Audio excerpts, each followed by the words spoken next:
Thank you and good morning. I'll give you a little bit of biography. Cedar County, born in a midwife's home, went home to the farm, raised on the farm.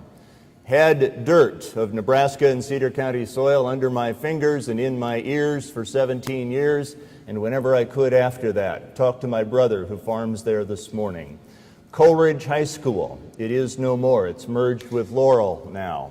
The University of Nebraska, the University of Nebraska College of Law, the United States Army, I was an officer, and then practiced law in Norfolk from 1974 to 89 and in Omaha since.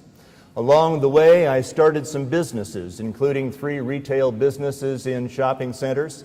That means think them up, design them, choose a product, in a couple of instances buy a franchise, hire people, establish a payroll, buy an inventory, operate the business, sell it in each instance to the manager. Did the same thing with a grocery store. I've bought, sold, fed cattle, delivered calves, farrowed hogs, and been around a while. I've also drafted statutes and provisions of law that passed eventually into the state constitution. I've declared, or at least led the charge to declare statutes unconstitutional and challenged provisions of the Nebraska Constitution when it confronts the federal Constitution. I'm running for the United States Senate because you aren't.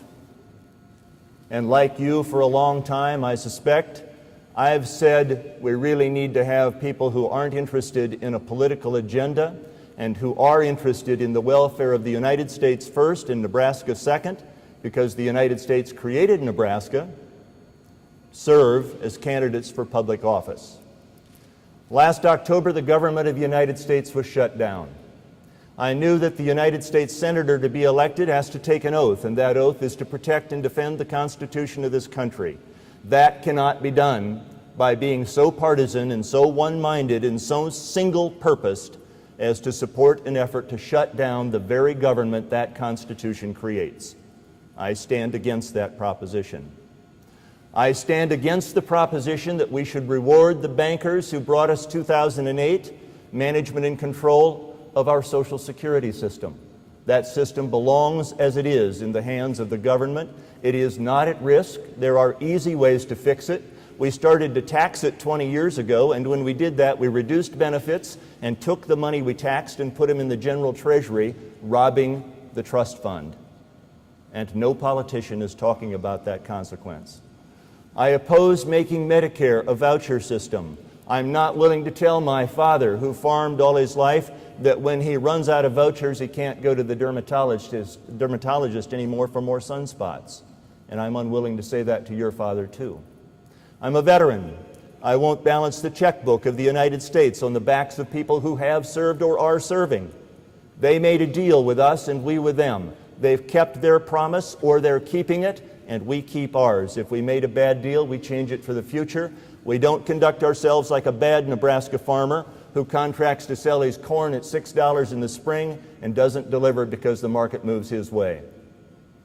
I oppose financing our elections with money from outside the state, from sources that are absolutely and categorically committed to never again passing a farm or a nutrition bill.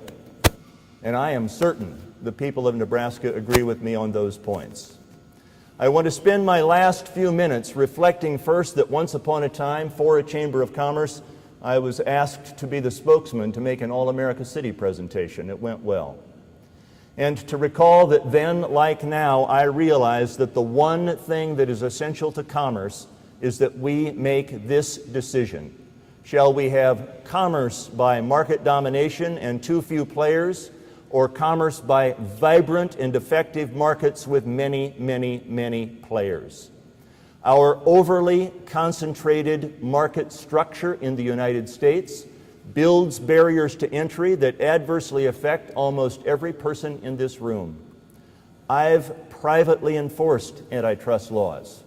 They need to be publicly enforced again.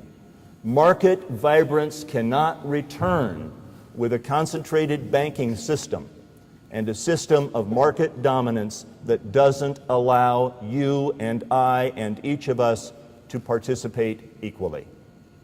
You've heard comments about the tax system this morning. 7 federal taxes taking the excise taxes as a category. That's about 1,400 sections. The rest favor people not in this room and are unfair to us. Those should be fixed. Thank you.